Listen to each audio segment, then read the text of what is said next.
معزز خواتین و حضرات، اللہ جل شانہ نے ہم لوگوں کو جو ایمان کی دولت عطا فرمائی ہے، یہ بہت بڑی دولت ہے۔ اللہ تعالی ہم سب کو اس پر استقامت نصیب فرمائے اور کسی طریقے سے بھی ایمان کے ضائع ہونے سے بچا دے۔ شیطان کا مکمل وار اس پر ہوتا ہے کہ ہمیں ایمان سے محروم کر دے۔ اللہ تعالی ہماری حفاظت فرما دے۔ اس وقت چونکہ فتنوں کا دور ہے اور فتنے مزید بڑھ رہے ہیں، اس وجہ سے ان فتنوں سے بچنے کے لیے ضروری ہے کہ ہم لوگوں کو معلوم ہو کہ فتنہ کن چیزوں کی وجہ سے پڑ سکتا ہے، یعنی فتنوں میں انسان کس وجہ سے پڑ سکتا ہے، یہ مطلب ہمیں معلوم ہونا چاہیے، اور کس طریقے سے ان سے بچا جا سکتا ہے یہ بھی ہمیں معلوم ہونا چاہیے، اور اس سے جو حفاظت کے راستے ہیں ان پر ہمیں مکمل طور پر چلنے کی ضرورت ہے، اور جن حضرات کے ساتھ مل کے اس پہ چلنے میں آسانی ہو ان کی شناخت بھی ضروری ہے اور ان کے ساتھ ہونا بھی ضروری ہے۔ مثلا آگے جا کر جو سب سے بڑا فتنہ آئے گا، اللہ تعالی ہمیں اس سے بچائے، وہ دجال کا فتنہ ہوگا۔ اب دجال کا جو فتنہ ہوگا وہ کن چیزوں کی وجہ سے لوگوں کو اپنی طرف راغب کرے گا، وہ حدیث شریف میں موجود ہیں، اور وہ ہے نفسانی خواہشات کی جو تکمیل کے لیے جو ذرائع ہیں وہ دجال کے پاس بہت زیادہ ہوں گی۔ تو اس وجہ سے جو نفسانی خواہشات کی تکمیل کے اسباب ہیں ان سے اپنے آپ کو بچانا، ان کے قریب بھی نہ جانا، اور اپنی ایسی تربیت کرنا اور کروانا کہ ان کی طرف ہمارا میلان کم سے کم ہو جائے، یہ ظاہر ہمیں معلوم ہونا چاہیے۔ اس میں سر فہرست میوزک ہے، اور مرد و عورتوں کا اختلاط ہے، غیر محرم مرد و عورتوں کا اختلاط ہے، کانوں کے شوق ہیں، اور ظاہر مطلب یہ ہے کہ غیر فطری افعال کی طرف رجحانات ہیں۔ تو ہم لوگ کو فطرت کے قریب قریب رہنا چاہیے، اپنے خواہشات کو کم سے کم کرنا چاہیے، اور جہاں پر اس قسم کی چیزیں ہوں وہاں سے دور رہنا چاہیے، کیونکہ یہ چیزیں ایسی ہوتی ہیں کہ ان کی طلب تو انسان کے اندر موجود ہوتی ہے، فَأَلْهَمَهَا فُجُورَهَا وَتَقْوَاهَا، یہ دونوں چیزیں ہر انسان کے اندر موجود ہیں، لیکن جب تک اس کے لیے گوئے کہ وہ عوامل موجود نہ ہو جس سے ان کو انگیخت ہو، جیسے انسان کے جسم کے اندر بہت سارے جراثیم موجود ہوتے ہیں، لیکن جب تک اس کے لیے ظاہر جو مطلوب ماحول میسر نہ ہو تو وہ آگے نہیں بڑھتے، کام نہیں کر سکتے، لہذا انسان ان جراثیم سے کے شر سے بچا رہتا ہے۔ لیکن جیسے ہی ان کے لیے مناسب ماحول بن جائے، مثلا نمونیا کے جراثیم کے لیے سردی کا ماحول بن جائے، اور یہ جو مطلب بدہضمی ہے یا دوسری جو جراثیم کے لیے وہ اس قسم کا ماحول بن جائے، تو ظاہر ہے پھر وہ اپنا راستہ بنا لیتے ہیں اور پھر پھیلنا شروع کر لیتے، ایک دفعہ فلیئر کر لے پھر ان کا کنٹرول کرنا مشکل ہو جاتا ہے۔ دوسری مثال میں دے سکتا ہوں کہ جیسے کوئی بحری جہاز جا رہا ہو سمندر میں اور اس کے اندر ایک چھوٹا سا سوراخ نیچے ہو جائے پیندے میں یا دیواروں میں، اس سے پانی اندر آنا شروع کر لیتا ہے۔ ابتدا میں اتنا چھوٹا ہوتا ہے کہ اس کے اوپر پیر بھی رکھ لیا جائے نا تو پانی اندر اتنے تیزی کے ساتھ نہیں آئے گا، وہ جو دار والی صورت ہے وہ بند ہو جائے گی، بلکہ اس سے کم شاید انگوٹھے سے بھی ہو سکتا ہو، جس وقت اس کی مقدار کم ہو اس سے بھی۔ لیکن اگر اس کی احتیاط نہیں کیا گیا اور اس کو چھوڑ دیا گیا، یعنی گویا کہ اس سے غفلت برتی گئی، تو وہ سوراخ اتنا نہیں رہے گا، کیونکہ بائی پروسیس آف ایروژن وہ بڑھے گا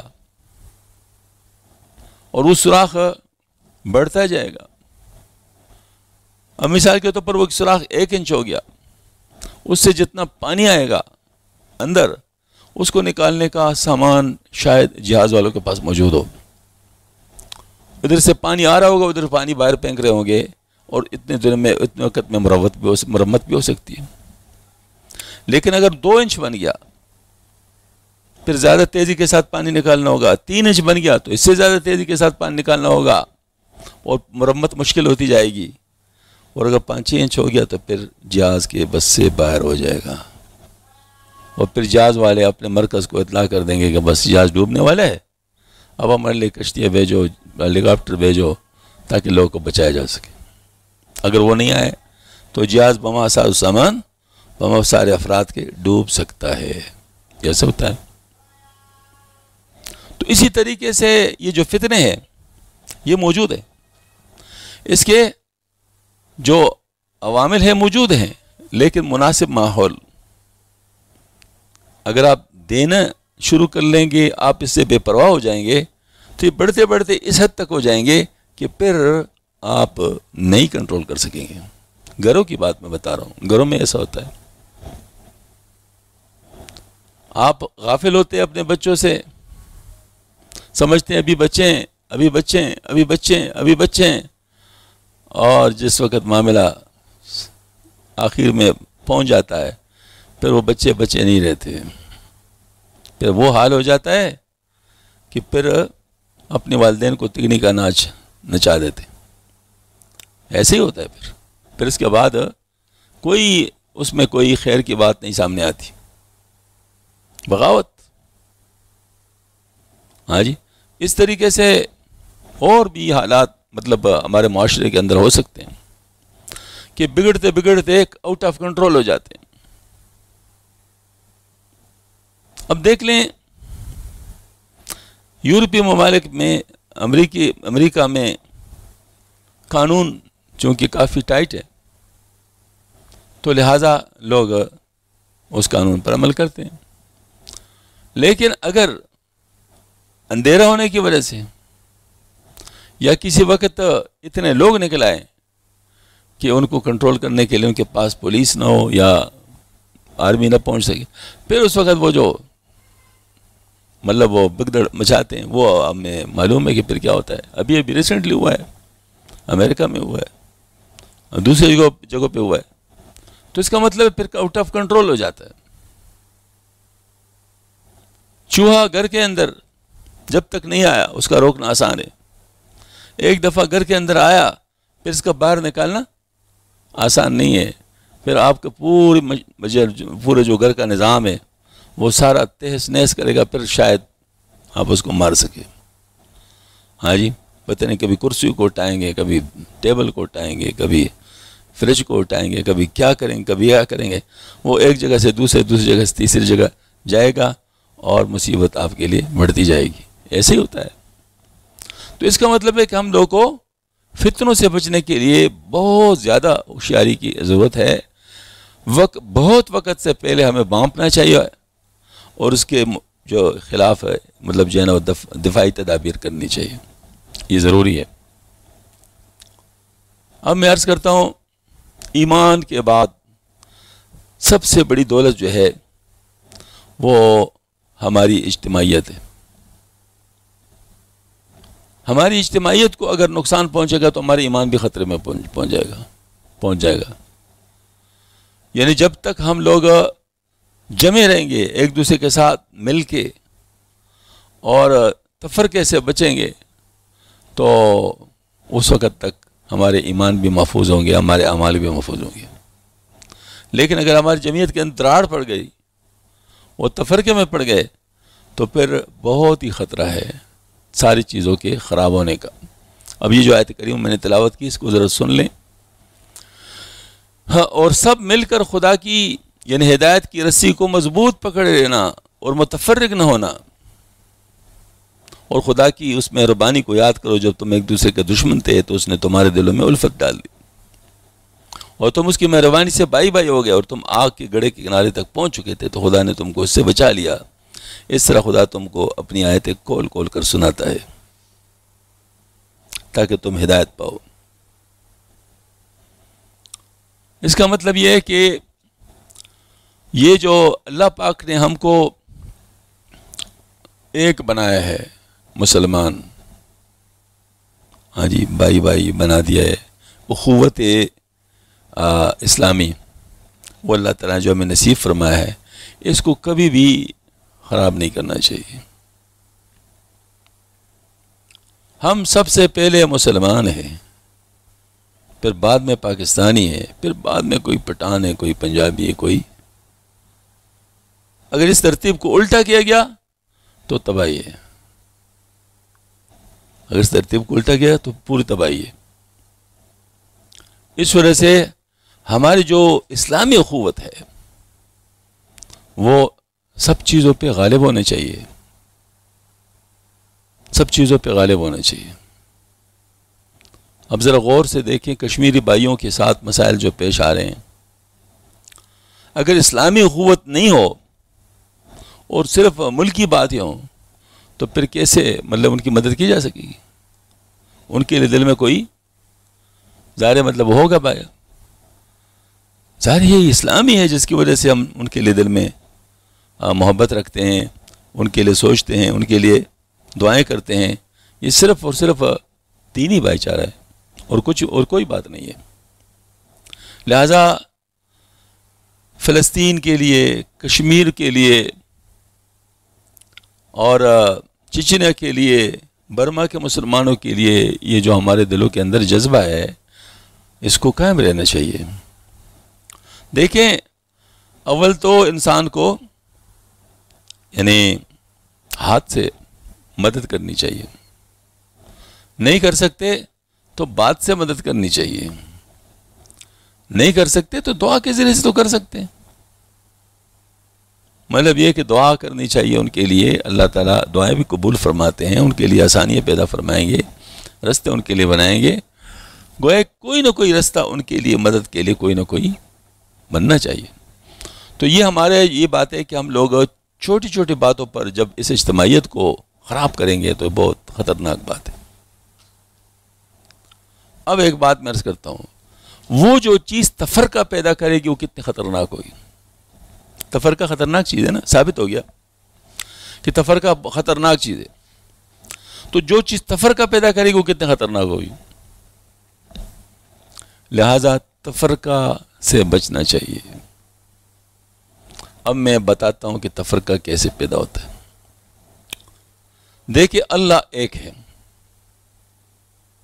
تو جتنے لوگ اللہ کو ایک مان رہے ہیں وہ ان کے لیے اتحاد کا ذریعہ ہے، وہ آپس میں متحد ہو سکتے ہیں جو اللہ کو ایک مانتے ہیں۔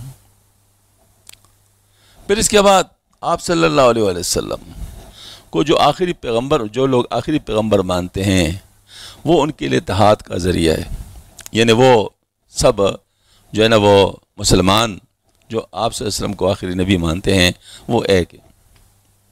ہاں جی، پھر آپ صلی اللہ علیہ وسلم سے جو ہدایت آئی ہے ہماری طرف اس کو جو ایک مانتے ہیں تو ان کے لیے بھی تفرقہ سے بچنے کا سامان موجود ہے کہ وہ تفرقے سے بچ سکتے۔ اور اس کے بعد گویا کہ دیکھیں آپ صلی اللہ علیہ وسلم کی طرف سے جو ہدایت کی روشنی آ رہی ہے وہ جس ذریعے سے بھی آ رہی ہے اس میں سے کوئی چیز ضائع نہیں ہونی چاہیے. مثلا ایک استاذ ہے، وہ کورس پڑھا رہا ہے، اب اسٹوڈنٹس کبھی آتے ہیں کبھی نہیں آتے، تو مثال کے طور پر 5 اسٹوڈنٹس ایسے لیکچر میں موجود تھے جس میں 3 اسٹوڈنٹس موجود نہیں تھے، اور 3 اسٹوڈنٹ اور یعنی مطلب 10 اسٹوڈنٹ ہیں، تو 5 اسٹوڈنٹ ایک لیکچر میں موجود ہے، 3 اسٹوڈنٹ جو ہوتے ہیں وہ دوسرے اسٹوڈنٹ میں لیکچر میں موجود ہے، اور 2 اسٹوڈنٹ تیسرے لیکچر میں موجود ہیں، اور یہ دو موجود نہیں ہیں مطلب ان میں. اب بتائیں پورا کورس کیسے کور ہوگا کہ جو 5 والے ہیں وہ 3 والوں سے بھی لیں گے اور 2 والوں سے بھی لیں گے، 3 والے 5 والوں سے بھی لیں گے، 2 والوں سے بھی لیں گے، 2 والے 5 والوں سے بھی لیں گے، 3 والوں سے بھی لیں گے، پھر کورس پورا ہوگا نا، اور سب کامیاب ہوں گے. اگر ایسا نہیں تو اگر ایسا ہوا کہ 5 والے لے لیا اور 2 والے نہیں لیا تو ناقص ہو گیا، مطلب وہ جو ہے نا وہ یعنی پورا نہیں لے سکے گا، ہاں جی ناقص ہے. اور اگر 3 والے نہیں تو پھر بھی ناقص ہے. تو اس کا مطلب یہ ہے کہ اسی طریقے سے ہمارے پاس آپ صلی اللہ علیہ وآلہ وسلم کہ وہ ہدایت کی روشنی جو اللہ تعالیٰ کی طرف سے آپ صلی اللہ علیہ وسلم لائے ہیں ہمارے پاس 3 راستوں سے پہنچی ہے. عام صحابہ رضوان اجمعین جیسے ابوبکر صدیق رضی اللہ تعالیٰ عنہ، عمر فاروق رضی اللہ تعالیٰ عنہ، عثمان غنی رضی اللہ تعالیٰ عنہ، زبیر بن عوام رضی اللہ تعالیٰ عنہ، طلحہ رضی اللہ تعالیٰ عنہ، بلال رضی اللہ عنہ، پتہ نہیں کتنے ظاہر مطلب ہزاروں لاکھ سے زیادہ صحابہ کرام وہ ان کے ذریعے سے جو پہنچا ہے تو وہ ہم نے لینے. اس طرح آپ صلی اللہ علیہ وسلم کے گھر میں جو افراد تھے انہوں نے آپ صلی اللہ علیہ وسلم ان کے سامنے جو کیا ہے، کیونکہ آپ صلی اللہ علیہ وسلم سے ہم تک جو آتے ہیں 3 قسم کے وہ آتے ہیں، ایک قولی، ایک فعلی اور ایک تقریری. آپ صلی اللہ علیہ وسلم نے اگر کسی کو بتایا تو اگر وہ بتانے والے نے سنے محفوظ رکھے تو آپ کو بتائے گا تو آپ تک بات پہنچے گی نا، کیسے پہنچے گی؟ اور آپ صلی اللہ علیہ وسلم نے جو کیا ہے تو جس نے دیکھا ہوگا وہی بتائے گا نا. اور تقریری کا مطلب ہے کہ جب جو کام ہوا ہے تو آپ صلی اللہ علیہ وسلم نے کسی کو روکا ہے یا کسی کو کرنے دیا ہے تو وہ بھی وہی بتائیں گے جو ان کے سامنے ہوا ہے. تو اس کا مطلب یہ کہ تینوں قسم کی جو احادیث شریفہ ہے وہ تینوں قسم کے راویوں سے مروی ہو سکتی ہے مختلف اوقات میں، کچھ اہل بیت سے، کچھ عام صحابہ کرام سے، کچھ امہات المومنین سے. بس اگر ہم تینوں سے لیں گے تو یہ پورا دین ہے،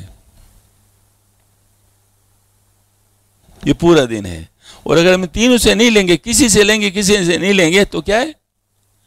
یہ ناقص دین ہے، پورا نہیں ہے. این ممکن ہے کوئی ایسی ضروری چیز آپ سے رہ جائے جس پر نجات کا دار و مدار ہو، پھر کیا کریں گے؟ ہاں جی، تو اس وجہ سے پورا دین لینا پڑے گا. اور اگر نعوذ باللہ من ذالک اس میں سے کسی سے لیتے ہیں اور کسی کو غلط کہتے ہیں ان سے نہیں لینا بلکہ وہ ٹھیک نہیں ہے، تو اس سے پھر تکذیب آتی ہے آپ صلی اللہ علیہ وسلم کی.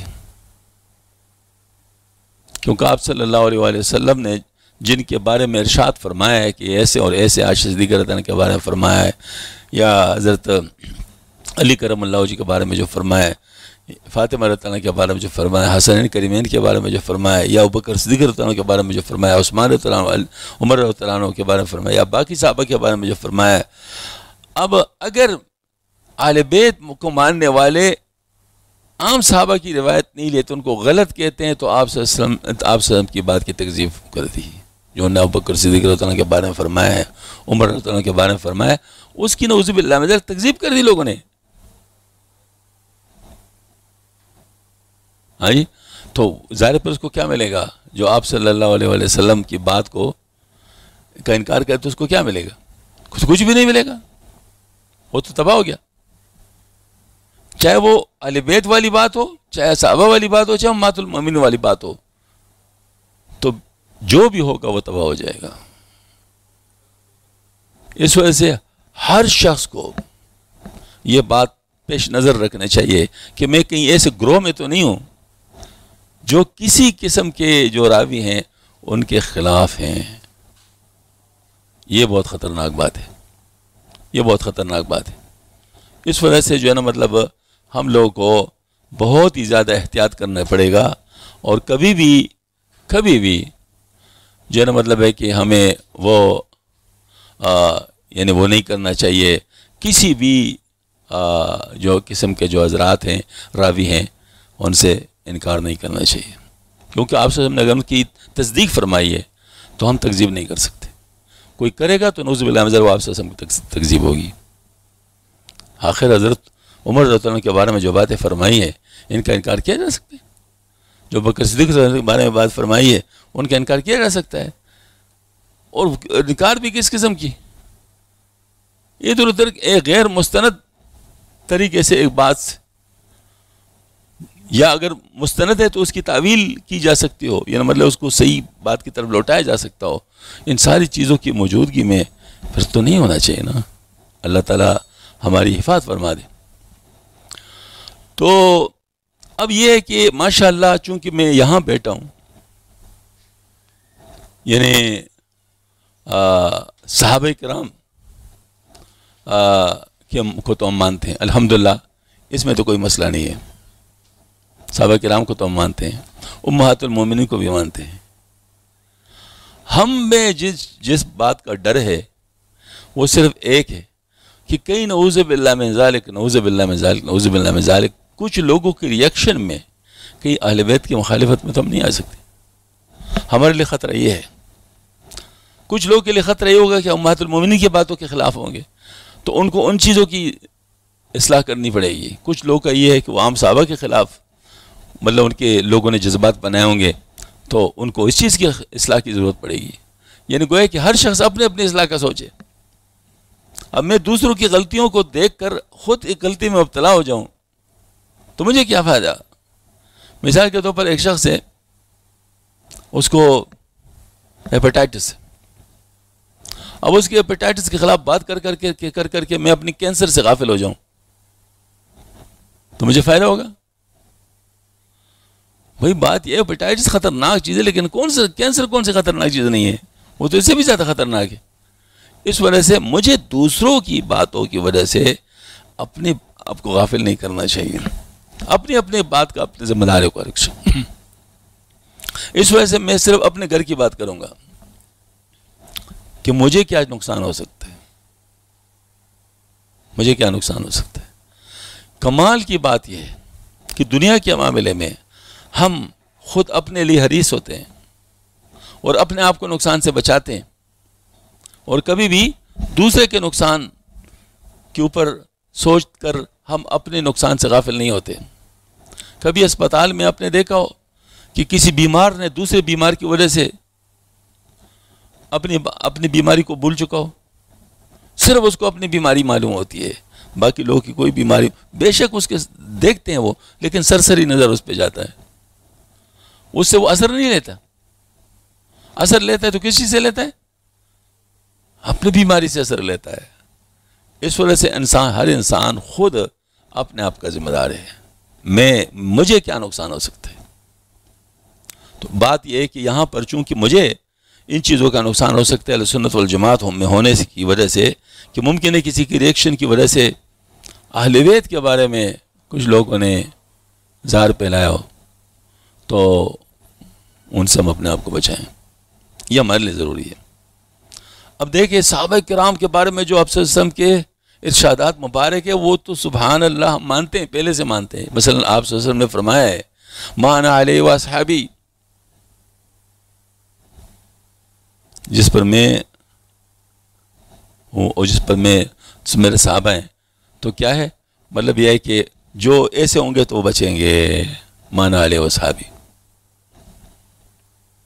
ہاں جی، ما انا علیہ واصحابی.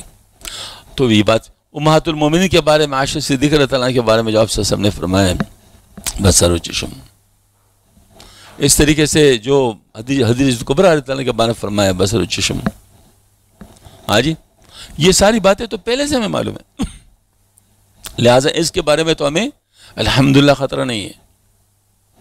خطرہ اگر ہے تو اس کے بارے میں کہ میں اہل بیت کے بارے میں کہیں بے فکر نہ ہو جاؤں، اور ان کے بارے میں جو آپ صلی اللہ علیہ وسلم نے فرمایا وہ میں بھول نہ جاؤں، تو اپنے آپ کو یاد کرانے کے لیے میں پڑھ لیتا ہوں۔ یہ حدیث شریف ہے مسند احمد بن حنبل کی، وعن ابی ذر رضی اللہ تعالیٰ عنہ انه قال وهو آخذ بباب الكعبة سمعت النبي صلى الله عليه وسلم يقول ألا إن مثل أهل بيتي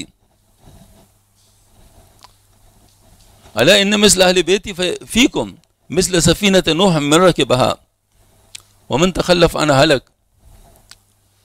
تو یہ حضرت ابو ذر رضی اللہ عنہ سے روایت ہے کہ ایک دن انہوں نے کعبہ کے دروازے کو پکڑ کر یوں بیان کیا کہ میں نبی کریم صلی اللہ علیہ وسلم کو یہ فرماتے ہوئے سنا کہ یاد رکھو تمہارے حق میں میرے اہل بیت کی وہی اہمیت ہے جو نوح علیہ السلام کی کشتی میں سوار ہو گیا، اس نے نجات پالی، اور جو شخص اس کشتی میں سوار ہونے سے رہ گیا وہ ہلاک ہو گیا۔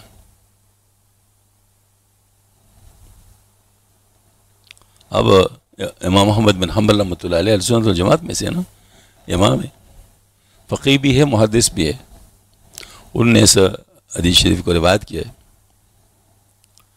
تو اب ہمیں اس کے بارے فکر تو ہے کہ جس طرح طوفان نوح کے وقت وہی شخص زندہ سلامت بچا اور دنیا میں باقی رہا جو نوح علیہ السلام کی کشتی میں سوار ہو گیا تھا، اور جو کشتی میں سوار نہیں ہوا وہ ہلاک ہونے سے بچ نہیں سکا، طوفان کے ہلاکت خیز موجوں نے اس کا نام و نشان تک مٹا کر رکھ دیا۔ ٹھیک اس طرح امت محمدیہ کے حق میں اہل بیت محمد صلی اللہ علیہ وسلم ایک ایسی پناہ گاہ ہے کہ جو شخص ان کے دامان مطلب جنب عاطفت سے اگر مطلب جنب مستفید نہیں ہوا تو بس ان کے لیے خطرہ ہے۔ ایک اور روایت بھی ہے ابھی جو میں نے بیان کیا ہے کہ میں تم میں دو چیزیں چھوڑ دیتا ہوں، ایک قرآن ہے یعنی میری کتاب اللہ کی کتاب، اور دوسری میری اولاد، اور یہ دونوں آپس میں ساتھ رہیں گے یہاں تک کہ حوض پر ملیں۔ تو اس کا مطلب یہ ہے کہ یہ جو بات ہے کہ حضرت مطلب جو آپ صلی اللہ علیہ وسلم کی جو اولاد ہے قرآن کی حفاظت کا بہت بڑا ذریعہ ہے اور امت کی جوڑ کا بہت بڑا ذریعہ ہے، اس پر ساری امت جمع ہو سکتی ہے۔ یعنی اگر دیکھا جائے تو آپ صلی اللہ علیہ وسلم پر پوری امت جمع ہو سکتی ہے اور آپ صلی اللہ علیہ وسلم کی اولاد پر پوری امت جمع ہو سکتی ہے اگر ان کے ساتھ محبت ہو تو۔ اس وجہ سے آپ صلی اللہ علیہ وسلم نے یہ ارشاد فرمایا کہ ان کے ساتھ رہو، ان کے ساتھ رہو، اور اس پر باقاعدہ عمل بھی ہوا ہے۔ یعنی ہمارے امام ابو حنیفہ رحمۃ اللہ علیہ، امام مالک رحمۃ اللہ، امام جعفر صادق رحمۃ اللہ کے ساتھ تھے، اور حضرت امام شافعی رحمۃ اللہ، امام موسیٰ کاظم رحمۃ اللہ کے ساتھ تھے، اور محمد بن حنبل رحمۃ اللہ کا تو آپ نے سن لیا، ہاں جی۔ تو اس کا مطلب یہ ہے کہ وہ چاروں امام اس مسئلے میں اچھی طرح مطلب جو ہے نا وہ آگاہ بھی تھے اور اس پر عامل بھی تھے، تو ان کے پیروکار ماننے والے اسے کیسے خلاف کر سکتے ہیں؟ ظاہر ہے مطلب ان کو بھی اپنے اماموں کے پیروی میں ان حضرات کے ساتھ ساتھ ہونا پڑے گا۔ تو اس وجہ سے میں عرض کروں گا کہ یہ آج کل بہت ضروری ہے۔ اس کی وجہ یہ ہے کہ ایک تو دجال کے فتنوں سے بچنا ہے، اور دوسرا یہ کہ دجال کے فتنوں سے بچنے کے لیے جو ڈیفنس فورس ہے وہ امام مہدی علیہ السلام کا ہوگا، اور امام مہدی علیہ السلام علیہ رسول میں سے ہوگا، علیہ رسول میں سے ہوگا۔ تو لہٰذا جو نعوذ باللہ من ذالک علیہ رسول کے ساتھ نہیں ہوں گے ان کے ساتھ کیسے ہوں گے؟ خطرناک بات ہے، اور پھر دجال کے منہ میں پڑ جائیں گے۔ یہ میں آپ کو اس لیے بتاتا ہوں آج کل اس قسم کی باتیں ہو رہی ہیں، یعنی کچھ لوگ باقاعدہ کلم کلہ میڈیا کے اوپر یزید کی حمایت کر رہے ہیں، کلم کلہ مطلب جو ہے نا وہ نعوذ باللہ من ذالک اہل بیت کی مخالفت کر رہے ہیں، اور جو ہے نا وہ یزید رحمۃ اللہ علیہ اور جو ہے نا اس قسم کی باتیں لکھ رہے ہیں. تو یہ اس وجہ سے ہمیں بہت زیادہ محفوظ رکھنے کی اپنے آپ کو کرنے کی ضرورت ہے. ہمیں ان کی فکر نہیں ہے جو غلط ہے, ہمیں اپنے صحیح لوگوں کی فکر ہے جو غلط نہ ہو جائیں. جو غلط ہے ان کو ہم غلط مانتے ہیں, ان کو ہم غلط مانتے ہیں, ان کے لیے دعائیں بھی کریں گے, ان کو تبلیغ بھی کریں گے, لیکن خود ہمارے لوگ خراب ہو جائے پھر ہم کیا کریں گے؟ تو ظاہر ہے ہم لوگ تو اپنے آپ کو تو خراب نہیں ہونے دینا چاہتے, لہٰذا اپنے لوگ, مثال کے طور پر یعنی محلے میں آگ لگ گئی تو آپ پورے محلے کو بچانے کی فکر کریں, لیکن اگر آپ کے گھر میں آگ لگنے کا اندیش ہو پھر آپ کیا کریں گے؟ پھر ظاہر سب سے پہلے آپ اس کو بچائیں گے. تو اس طریقے سے ہم لوگ کو اپنے اپنے گھروں کو بچانا ہے, اور کبھی بھی اس قسم کی کوئی بات نہیں کرنی چاہیے جو کہ خدا نخواستہ ہمیں گمراہی کی طرف لے جائے. فکر آ گئی ذرا لے. اس بنیاد پر یہ بات الحمدللہ اہل سنت والجماعت کے عقائد کے مطابق ہم مختلف پلیٹ فارم میں کرتے ہیں الحمدللہ, کیونکہ ہمارے عقائد کا جو اساس ہے وہ کیا ہے؟ وہ یہی ہے کہ اللہ جل شانہ کے لیے آپ صلی اللہ علیہ وسلم کے طریقے پہ کام کرنا, آپ صلی اللہ علیہ وسلم کے طریقے پہ کام کرنا, یہ ہماری بنیاد ہے, لا الہ الا اللہ محمد رسول اللہ. پھر آپ صلی اللہ علیہ وسلم کے طریقے پر چلنے کے لیے ہمیں تینوں قسم کے صحابہ کے پیچھے چلنا ہے, تینوں قسم کے صحابہ, یعنی عام صحابہ, اہل بیت صحابہ اور امہات المومنین صحابیات, ان کے پیچھے چلنا ہے. تو اس بات کو ظاہر کرنے کے لیے ہم کوشش کرتے ہیں کہ وہ چیزیں لوگوں کے سامنے لے آئیں جس سے اس بات کا اظہار ہو کہ ہم سب کو مانتے ہیں, ایک بات. اور دوسری بات یہ ہے کہ ہم کسی کی مخالفت کو بھی نہیں مان سکتے. ان میں سے جس کی بھی مخالفت کی جائے گی وہ ہمارا مخالف ہے, اور وہ تفرقہ پھیلا رہا ہے, اور اس کو چپ کرنا تفرقے کو ختم کرنے کا مترادف ہے. نہیں کہ ہمیں فرقہ کرا دیا, ہم تو فرقہ کی بات ہی نہیں کر رہے ہیں, ہم تو اپنے آپ کو فرقہ سے بچا رہے ہیں. وَلَا تَفَرَّقُوا قرآن پاک کا حکم ہے, تو اس سے تو ہم بچنا چاہتے ہیں, اور بچنا تب چاہتے ہیں کہ ہم, یہ مطلب ہے کہ آپ صلی اللہ علیہ وسلم نے جو طریقہ کار وضع کیا اسی پہ چلیں. تو ہم تو فرقہ کی طرف نہیں جانا چاہتے, ہم تفرقہ سے کی طرف نہیں, لیکن جو تفرقہ کی طرف جائیں گے ظاہر ہے ان کو غلط کہا جائے گا, تو تبھی تو انسان تفرقے سے بچ سکتا ہے. تو صحابہ میں جو عام صحابہ ہے ان کی شان بھی ہم نے بیان کی ہے, اور خدا کی شان, سب کے شان بیان کرنے کے لیے باہر بھی اللہ پاک نے ایک دیا ہے, ہاں جی, ایک قسم کا, تاکہ یعنی ایک قسم کا تعلق سب کے ساتھ ہو. صحابہ رضوان کی شان, صحابہ کی شان میں بیاں کیا کروں کہ قرآن میں اس کا بیاں ہو چکا ہے. صحابہ کا رستہ ہدایت کا معیار, طریقِ نبی یعنی سنت کا معیار, حب ان کا نبی کی محبت کا معیار. ستارے ہدایت کے ہیں یہ صحابہ, مقام ان کا سب پر عیاں ہو چکا ہے. صحابہ کی شان میں بیاں کیا کروں کہ قرآن میں اس کا بیاں ہو چکا ہے. اللہ تعالیٰ نے ایسے شاندار الفاظ میں صحابہ کرام کی بات کی ہے کہ میں ان کی اس لیے تعریف کرتا ہوں تاکہ جو ان کے خلاف ہیں ان کا دل جلے. لیغیظ بہم الکفار. ہاں جی, یہ حب صحابہ نہ ہو جن کو حاصل, نہ ہو سکتا ہے وہ کبھی حق کا واصل.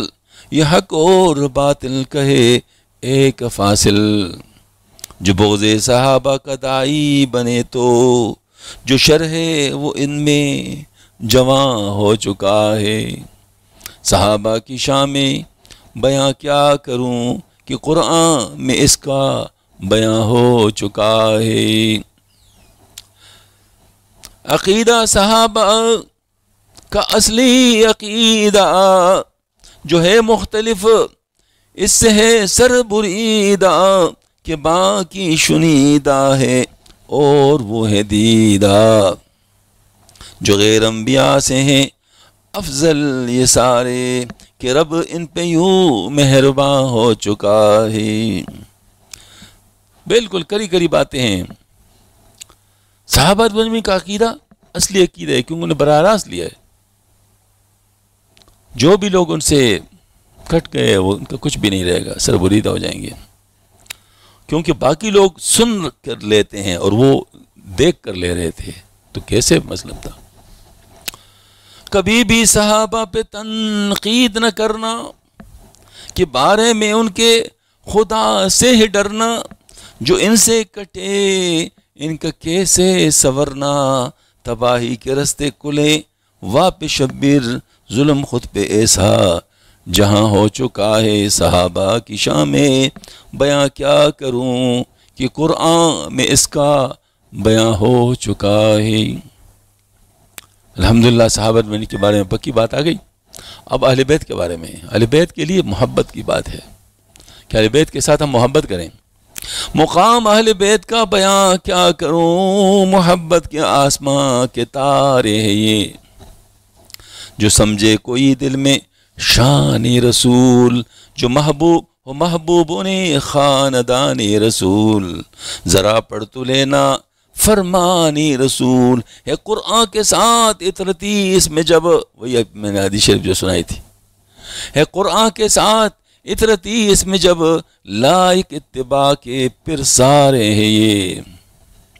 خواتین جنت کی ہے سیدہ، آپ سے ہم نے خود فرمایا. جگر گوشہ آقا کی ہے فاطمہ، مثالی رہی ہے یوں ان کی حیا. مثالی رہے ہیں یہ سب اہل بیت، نہیں غیر کے ہیں ہمارے ہیں یہ. مطلب اصل ہمارے. شجاعت علی کی رہی ہے مثالی، جو ہے باب علم مقام ان کا عالی. سلاسل کے باغی مقدس کے مالی، یہ گلشن نبی کے ہیں پھول ایسے کے. جو حق پہ ہیں سب ان کے پیارے ہیں یہ، جو سب الہ کے ان کے پیارے ہیں. وہ سردار امت اور نام کا حسن، فہیم امت تے بچایا چمن. تے امت کی جوڑ کی امید کی کرن. یہ آقا کی گود میں پلے اور بڑے ہیں، اور آقا کے سچ مچ دلارے ہیں یہ. سبحان اللہ.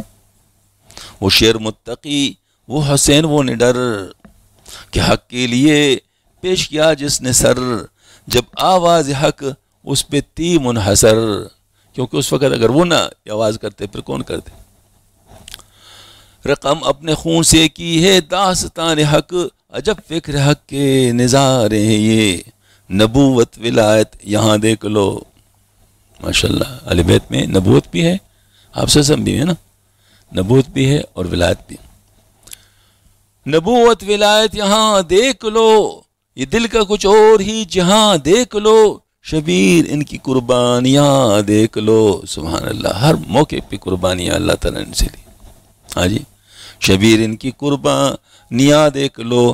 تبھی ساتھ ہونے کا فرمایا ہے کہ دین پر عمل کے سہارے ہیں. جو طوفان نوح کے نوح علیہ السلام کی کشتی کا مثال دیا تو کیوں ہے؟ وہ اس لیے کہ ماشاءاللہ یعنی ان کے ساتھ ہونے سے انسان کا ایمان بڑھ سکتا ہے. اہل سنت والجماعت صحابہ کس کو کہتے ہیں؟ ابو بکر صحابی ہے تو علی بھی صحابی، اور عائشہ صحابیہ تو فاطمہ ہے بھی. سبحان اللہ. ابو بکر صحابی ہے تو علی رضی اللہ عنہ بھی صحابی ہے، اور عائشہ صدیقہ رضی اللہ عنہ صحابی ہے تو فاطمہ رضی اللہ عنہ بھی صحابی ہے. اور مائیں بھی اپنی صحابیات ہی تو ہیں، اور مائیں بھی اپنی صحابیات ہی تو ہیں. حسنین صحابہ ہے یہ ان سے جدا نہیں. مطلب یہ کہ سارے صحابہ ہیں تینوں قسم کے، عام صحابہ بھی، اہل بیت بھی، اور جو امہات المؤمنین ہیں یہ سب. اس میں فرق کیسے ہم کریں؟ فرق اس میں ہے کیسے ہو سکتا ہے؟ سب کے بارے میں آپ سے ہم نے اپنے اپنے ارشاد فرمائے. امہات المؤمنین کا مقام، میں ماؤں کا جب بھی مقام سوچوں تو جو کا احترام سے میرا جاتا سر ہے. سبحان اللہ. ماؤں کے لیے تو یہ ہونا چاہیے. خدیجہ کا جب لب پہ آتا ہے نام، تصور میں پیش کر دوں سلام. وہ ایثار و قربانی وہ احترام، نبی کے لیے جو ہمیش کرتی تھیں. ذرا سوچ کوئی کہ وہ کس قدر ہے۔ ہو میرا لقب عائشہ ماں ہماری، ہو میرا لقب عائشہ ماں ہماری، اشاعت میں دین کا حصہ ان کا باری، اٹھائی ہے کس شان سے ذمہ داری۔ یہ قرآن میں ان کی براءت کا اعلان جو ظاہر کے سب پر کالشمس والقمر ہے۔ ہمیں ماؤں سے دین کا حصہ ملا وہ ہے، باقی صحابہ سے بالکل چھپا وہ جو دین کے لیے تھا ضروری کیا وہ، بغیر اس کے تکمیل دین کیا تھا ممکن، یوں احسان ان کا بہت امت پر ہے۔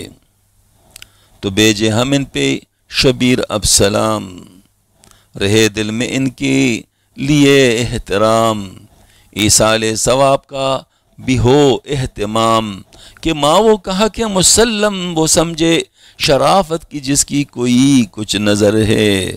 میں ماں کا جب بھی مقام سوچ تو جھکا احترام سے میرا جات اثر ہے۔ یہ اصل میں تینوں کے بارے میں اس لیے ہم بار بار کہہ رہے ہیں کہ تاکہ سب کی اپنی اپنی اہمیت ہم پر واضح ہو جائے، اور کسی کی بھی حق تلفی نہ ہو، کسی کے ساتھ بغض نہ ہو، کسی کے ساتھ کینہ نہ ہو، سب کا احترام دل میں ہو، اور سب سے ہم وہ لے لیں جو ان کے ذریعے سے آپ صلی اللہ علیہ وسلم سے ہمیں مل سکتا ہے۔ اس وجہ سے اہل سنت والجماعت کا جو مسلک ہے وہ کیا ہے؟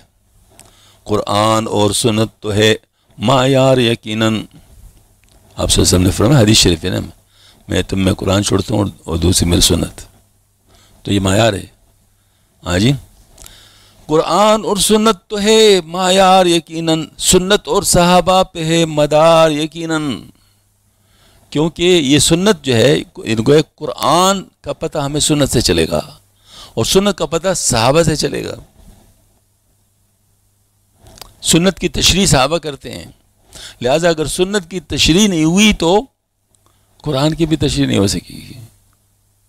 یہی وجہ ہے کہ خوارج نے جب صرف کتاب اللہ کا نعرہ لگایا تو علی رضی اللہ عنہ نے فرمایا یہ قرآن ناطق کو نہیں مانتے، قرآن ساکت کو مانتے۔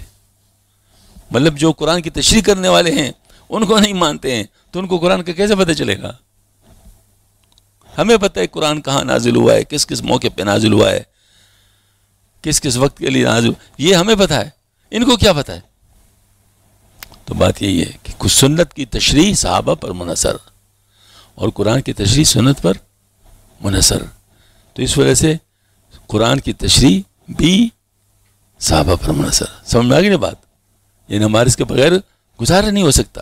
قرآن سنت پر ہو عمل کیسے شبیر، قرآن سنت پر ہو عمل کیسے شبیر ہے، اس میں بڑا فقہ کا کردار یقیناً، کیونکہ سنت قرآن اور سنت بنیاد ہے، لیکن اس پر عمل کیسے ہو وہ چیز فقہ ہے۔ مثلا نماز آپ پڑھیں گے تو کیسے پڑھیں گے؟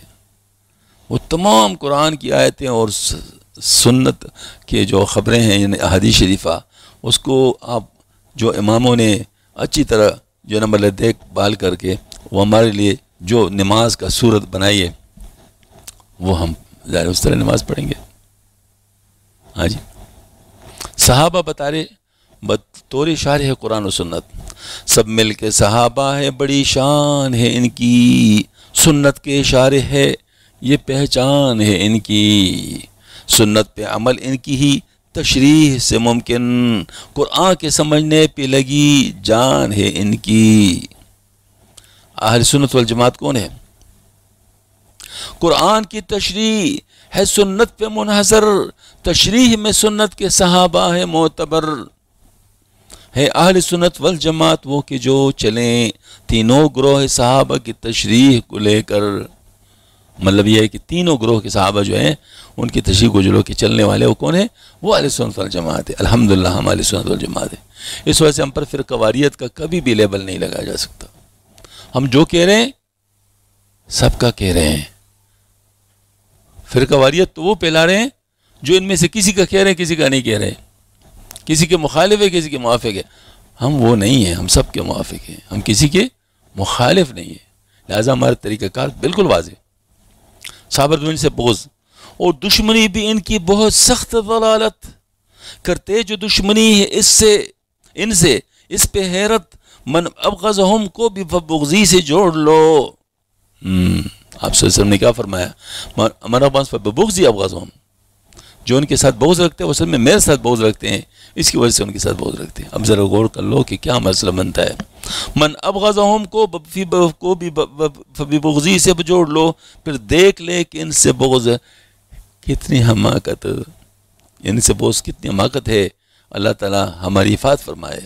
یہ جو ہے نا، یہ بہت ہی کمزوری کی بات کر رہے ہیں بعض لوگ، جو کہ مطلب یعنی صحابہ امین کو فیصل نہیں مانتے۔ اس لیے صحابہ کرام کے بارے میں احادیث شریفہ میں ایک لفظ آتا ہے، ان فلاں ان فلاں ان فلاں ان فلاں ان فلاں، فلاں نے فلاں سنا، فلاں نے فلاں سنا، فلاں نے فلاں سنا۔ آخر میں جب صحابہ تک بات آتی ہے تو ان کے ساتھ محدث ایک بات کرتے ہیں، وَهُوَ مِنَ الصَّحَابَةِ وَالصَّحَابَةُ كُلُّهُمْ عُدُولٌ، اور وہ صحابہ میں سے اور صحابہ سارے سچے ہیں۔ ان کی بات پکی ہے، اس پہ کوئی اختلاف نہیں ہو سکتی۔ وَالصَّحَابَةُ كُلُّهُمْ عُدُولٌ۔ تو یہ جو ہے نا ماشاءاللہ ہمیں جو گروہ صحابہ ملا ہے تینوں نسبتوں کی صورت میں، یہ بہت بڑی دولت ہے۔ الحمدللہ اللہ تعالیٰ نے ہم لوگوں کو ان کے پیچھے چلایا ہوا ہے۔ تو ایک تو ہم یہ کریں کہ کبھی بھی کسی بھی گروہ کے خلاف کسی کی بات نہ سنیں، نہ عام صحابہ کے خلاف کسی کی بات سنیں، نہ اہل بیت کے خلاف کسی کی بات سنیں، اور نہ امہات المومنین کے خلاف کسی کی بات سنیں، نہ ان کے درمیان مشاجرات جو ہوئے ہیں ان پر کوئی کمنٹ کرے، کیونکہ امام شافعی رحمۃ اللہ علیہ کی سٹیٹمنٹ بہت واضح ہے۔ فرمایا اللہ کا شکر ہے کہ ہمارے تلواروں کو اللہ پاک نے ان مقدس خونوں سے بچایا ہوا ہے، تو ہم اپنے زبانوں کو اس سے کیسے آلودہ کر لیں۔ اب ہم زبان کے بارے میں استعمال کر کے پتہ نہیں کیا سے کیا کر لیں گے اپنے، تو اس وجہ سے بہت زیادہ محتاط رہنے۔ جب صحابہ کے بارے میں بات ہو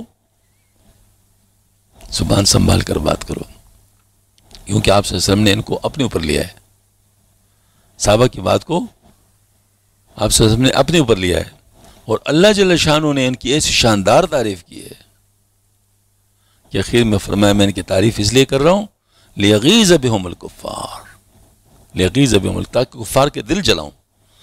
تو یہ جو ہے نا مطلب یہ والی بات ہے کہ ہمیں کبھی بھی مطلب کوئی ایسی بات نہیں کرنا چاہیے جو کہ صحابہ کے شان کے خلاف، اور صحابہ میں تینوں آ رہے ہیں۔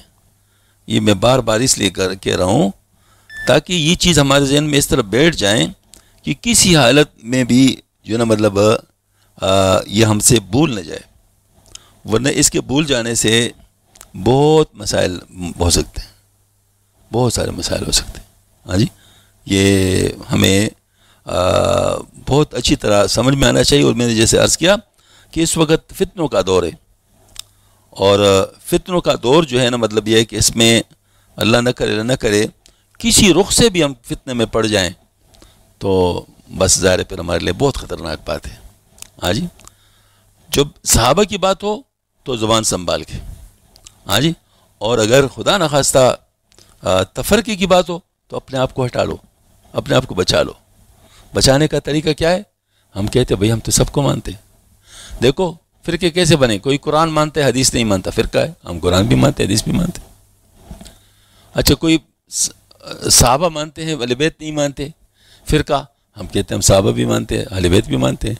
کوئی کہتے ہیں اہل بیت صحابہ کو مانتے ہیں، ہم امہات المومنین نہیں مانتے، ہم کہتے ہیں وہ بھی مانتے ہیں، لہٰذا فرقہ نہیں۔ کوئی کہتا ہے کہ بھئی یہ جو ہے نا مطلب ظاہر مطلب ہے کوئی اور چیز اہم ضروری، اس کا کوئی انکار کر دیں، ہم کہتے ہیں جب اس کو، مقصد یہ ہے کہ ہم پورے دین کو ماننے والے لوگ ہیں، پورے دین کو ماننے والے لوگ ہیں، لہٰذا ہم پر کبھی بھی فرقہ واریت کا لیبل نہیں لگایا جا سکتا۔ ہمیں اللہ پاک نے اس لیبل سے محفوظ کیا ہوا ہے۔ ہاں جی، اس وجہ سے ایک تو یہ بات ہے کہ کبھی بھی فریق نہ بنو کسی کے خلاف، اور دوسری بات یہ ہے اپنے نفس کی اصلاح کرو، اپنی نفس کی اصلاح کرو، کیونکہ ہمارے نفس کا شر ہمیں نقصان پہنچاتا ہے، شیطان کے لیے ترنے والا بناتا ہے۔ اگر ہمارا نفس ہمارے کنٹرول میں نہیں ہے تو شیطان کے لیے ترنے والے ہیں۔ کوئی بھی ذریعہ شیطان بنا دے گا جس کی وجہ سے ہم لوگ اس کے لیے ترنے والے ہو جائیں گے۔ تو ہم اپنے نفسوں کی کنٹرول کریں۔ یہ ہمارے جو تصوف ہے وہ اصل میں بنیادی طور پر یہی ہے کہ ہم اپنے نفس کی اصلاح کر لیں۔ اپنے نفس کی اصلاح ہماری ہو گئی، پھر اس کے بعد شیطان ہمارا کچھ نہیں بگاڑ سکتا۔ مثلا دیکھو نا، بڑے بڑے علماء کی شان میں جو گستاخی کرتے ہیں، کیوں کرتے ہیں؟ کیونکہ متکبر ہوتے ہیں، وہ اپنے آپ کو عالم سمجھتے ہیں۔ اور دوسرے علماء کو جو ہے مطلب حالانکہ دیکھیں ہمارے بڑے جو تھے، بڑے علماء تھے، لیکن وہ کسی کی طرف سے بھی کوئی بات آ جاتی تو اس کو نہ صرف سنتے بلکہ ان کی تائید فرماتے۔ دیکھو مطلب یہ ہے نا کہ یہ تو ہے نا، حضرت مولانا زکریا صاحب رحمۃ اللہ جب بھی کتاب لکھتے تو لوگوں کو کہتے ہیں بھئی اس میں سے جو بھی غلطی نکالے گا اس کو ایک غلطی پر 1 روپیہ ملے گا۔ ان دنوں 1 روپیہ، ان کو ایک غلطی نکالنے پر 1 روپیہ ملے گا۔ اپنی غلطی جو نکال، ہماری نے غلطی نکالے، کتنی زبردست بات ہے۔ ہاں جی، تو جو ماشاءاللہ جو صحیح لوگ ہوتے ہیں وہ تو صحیح بات کرنے والے کی قدر کرتے ہیں، بے شک کتنا ہی چھوٹا کیوں نہ ہو۔ چھوٹے بڑے کی بات نہیں ہے، صحیح اور غلط کی بات ہے۔ بعض دفعہ ایک چھوٹے آدمی کے دل میں صحیح بات آ سکتی ہے۔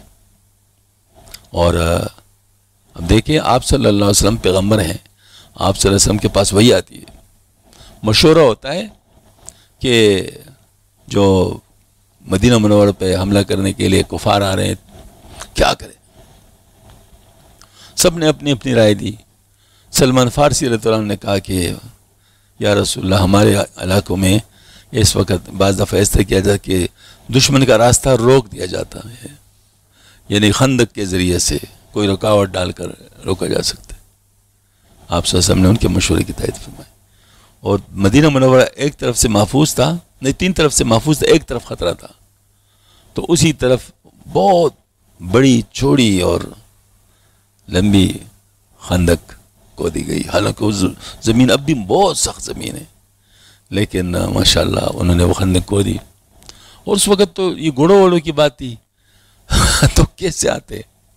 کیونکہ اگر پیدل آتے تو تیروں کے شکار ہو جاتے، اور گھوڑے تو اس میں کراس ہی نہیں کر سکتے تھے۔ ہاں جی، تو یہ جو ہے نا مطلب یہ کافی گویا کہ ان کے لیے نیا مسئلہ تھا نا، وہ کبھی سوچے بھی نہیں تھا کہ خندق بھی کوئی ہو سکتا ہے، عربوں کے یہاں تو رواج ہی نہیں تھا۔ تو اسی کی وجہ سے اللہ پاک نے ان کو شکست دلوا دی۔ ہاں جی، محاصرہ ایک ہوتا ہے، محاصرہ ایک ہوتا ہے ماشاءاللہ، یعنی وہ رکاوٹ ڈال کے اپنے آپ کی حفاظت، جیسے قلعہ ہوتا ہے، تو پورے مدینہ منورہ کو قلعہ بنا دیا۔ تو دیکھو کیسے آپ، اللہ پاک نے بھی آپ صلی اللہ علیہ وسلم سے فرمایا مشاور، مطلب جناب ان کے ساتھ مشورہ کیا کرو۔ ہاں جی، تو اس وجہ سے چھوٹے بڑے کی بات نہیں ہے، صحیح اور غلط کی بات ہے۔ ہمیں صحیح بات جہاں سے ملے گی ہم لیں گے، اور غلط بات کی طرف جو بھی رہنمائی کرے گا کہ غلط ہے، ہم ان کی بات کو مانیں گے، بشرطیہ کہ قرآن و سنت کے مطابق ہو۔ اللہ تعالی ہم سب کو اپنا تعلق نصیب فرما دے۔ وآخر دعوانا الحمد لله رب العالمين ربنا تقبل منا انك انت السميع العليم وتب علينا انك التواب الرحيم اللهم انا نسالك من خير ما سالك من عبدك ونبيك وحبيبك محمد صلى الله عليه وسلم ربنا اغفر لنا ذنوبنا وكفر عنا سيئاتنا وتوفنا بالابرار ربنا تقبل منا انك انت السميع العليم وتب علينا انك التواب وصلى الله